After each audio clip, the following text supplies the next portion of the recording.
Hey, good morning, people. This is AJ on I can't even remember what number this is, but this is day 22 of the Vlogust challenge.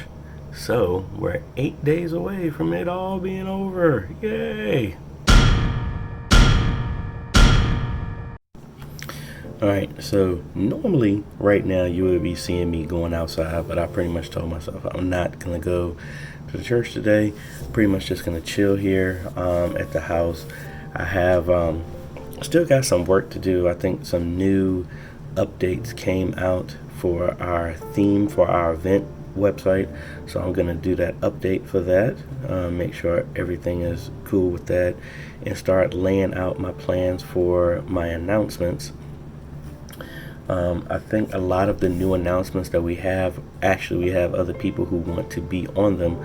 So I guess I could start making the graphics, but again, I don't know what they're gonna be saying when they're in front of the camera. So I'm kind of limited with that. I had a conversation with a couple of the folks in the media ministry about the smart media booth.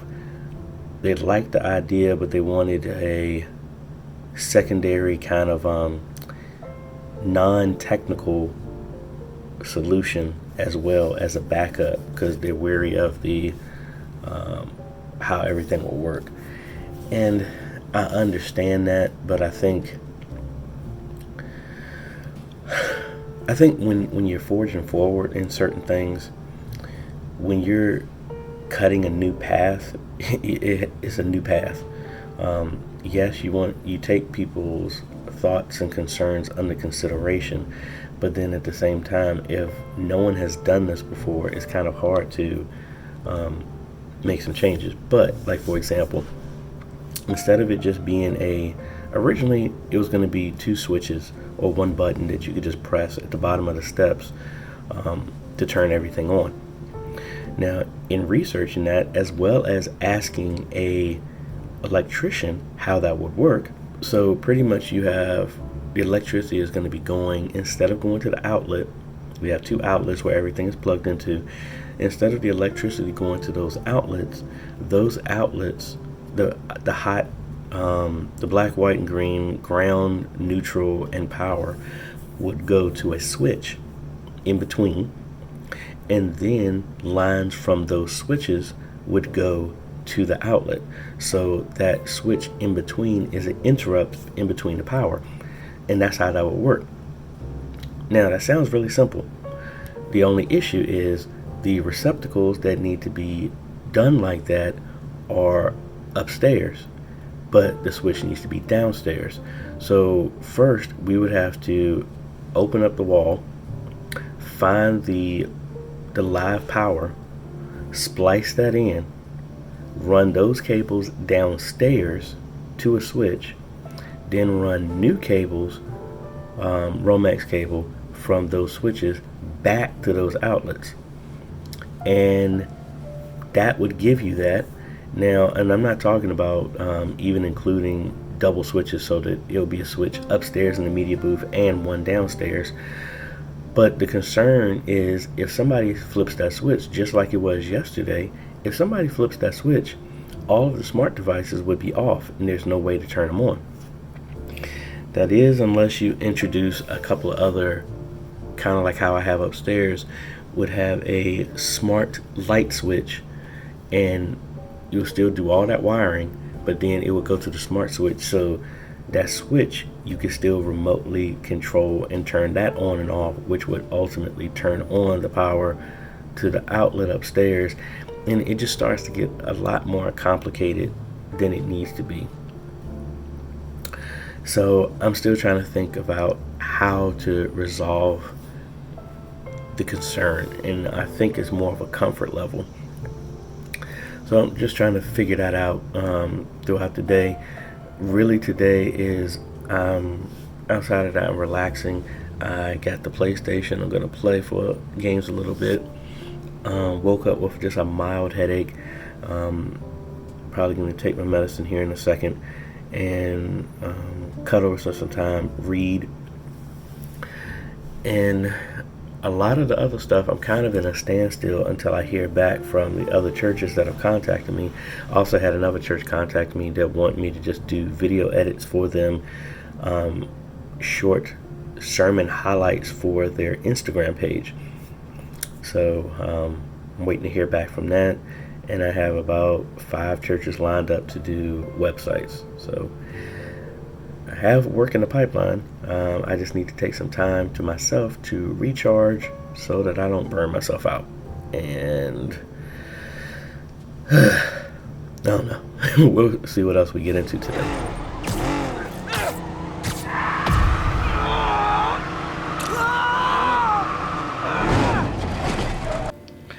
Alright, so I was intending to sit back and relax today, but the email is going crazy.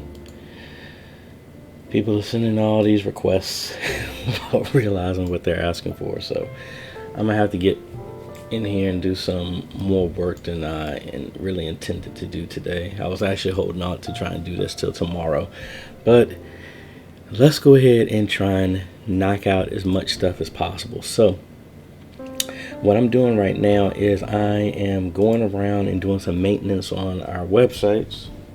What I'm mainly doing now is going through, and I got an email saying that our theme here, our WordPress theme, was updated, so I needed to put the new updates on there. So what I do for this to make this as easy as possible is, the first thing, as you can see, here's step 1. I go to the all-in-one WP migration, which I've talked about before. I go here to export, and then I just export everything to file because I'm making an entire backup of the entire website. All right, so I do that, and then the other plugin that I use is the Easy Theme and Plugin Upgrades. Now normally, well, what this allows you to do, and I think I talked about this before, I can normally, if you try and upload this theme that's already present, it throws an error saying that it already exists. So what this theme lets me do is download and upload the exact same theme. It will go through and find the differences and upgrade your theme in place without having to do all the stuff. So I still back it up just in case, and that's it. So I got the new theme. I literally just come in here, in which I've already done it, but I just come in here, do an upload of the theme, pick the theme out in files, and then upload it. So, and that's mainly what I do for that. All right, so this part has been done. Next thing I need to do is you get out of all this fun stuff here. So the next thing I have is our church calendar, which I've been trying to get more detailed into. So if I come here to our church's website,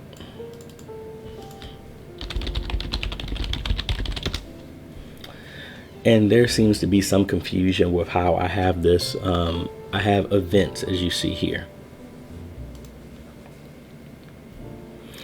And this really ties to the website we just came from. These are our big events that somebody has to either pay for tickets or registrations or something like that.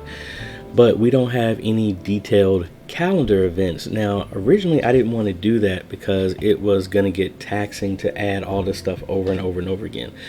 But I think I found a plugin that I'm going to actually use. So if I come here, and I was just looking up, what I want to do is actually do a calendar to where it ties into Google Calendars, so it makes it really easy to import. And because we have a lot of events that are over and over and over again. So like, for example, this is the calendar for the month that the administrative assistant just sent me. So I want to pull all this information and put it on our website for regular calendar events. So I ended up actually going with Timely instead. It just gave me better functionality.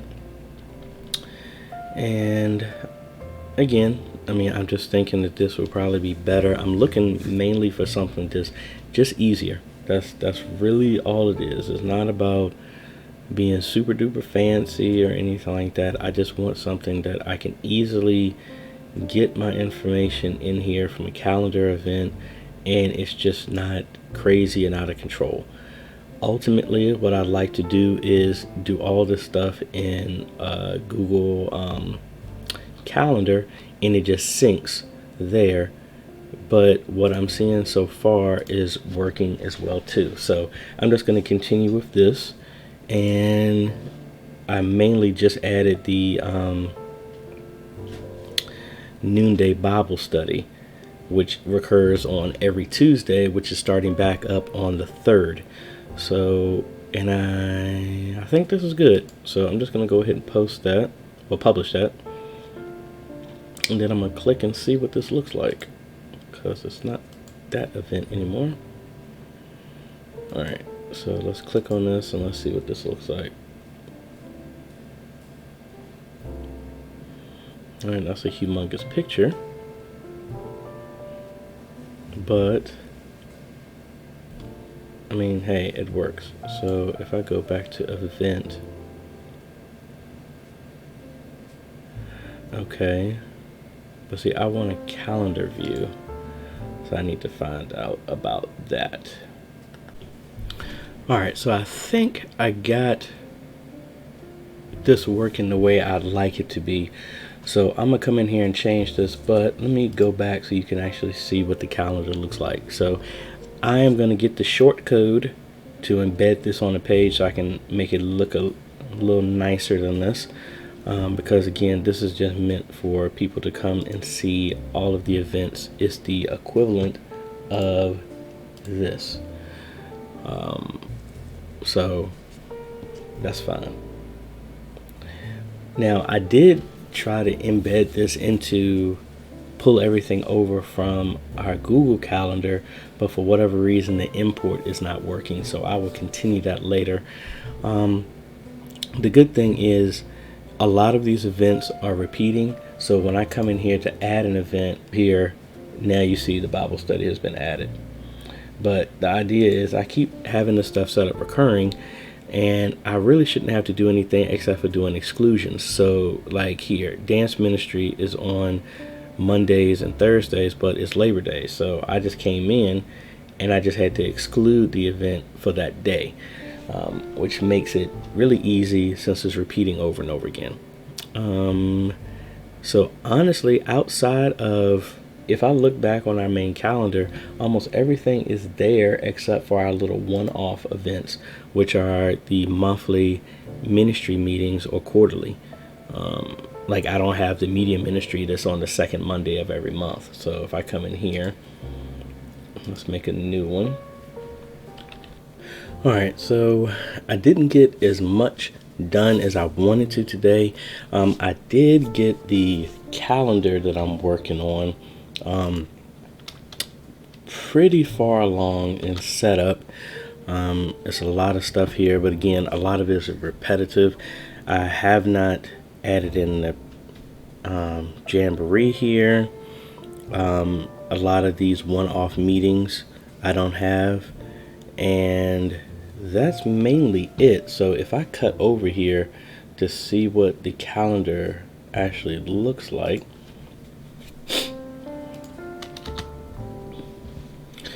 so I've updated our website from events to calendar so that there's no confusion between our event site and the calendar site. And there's really nothing here except for a few items here just left over because of how I have everything repeating. So if I go over here to September, and I need to change that link there, but as you can see, I have a lot of the stuff filled out. As I said, on the 27th we have a prayer and praise jamboree that's not in there, and then a lot of the meetings that we have, monthly meetings from the 16th through the 30th, as well as our advanced Bible study, have not been added. So really not anything super major, but like for example, here's our youth conference. I need to put a thumbnail on here, but we have a link to our event. We could always put comments. So the idea is, here's our calendar, but if you want the event, see, it points to our registration site. So that still works. So I just have a little bit more things to do. I want to start adding some tags in here as well to talk about where the event is going to be, in what part of the church, because sometimes we have stuff in our annex, the building right beside our church, the media booth, the library, the chapel, the sanctuary, and things like that. The men's classroom, multi-purpose room, things like that. I think that's mainly it. But again, I'm going to talk about this tomorrow. Mainly is getting to the point where I don't overwhelm myself with the stuff that I have, and actually getting more people to take on certain tasks in the media ministry, so it's not a one-man show. But anyway, I hope y'all like this type of content. If you do, I appreciate a like. Consider subscribing and hit that bell, that way you get notified when we come out with other videos to help modernize your media ministry, or just see what happens behind the scenes of how I run our media ministry and the things that I do for our church.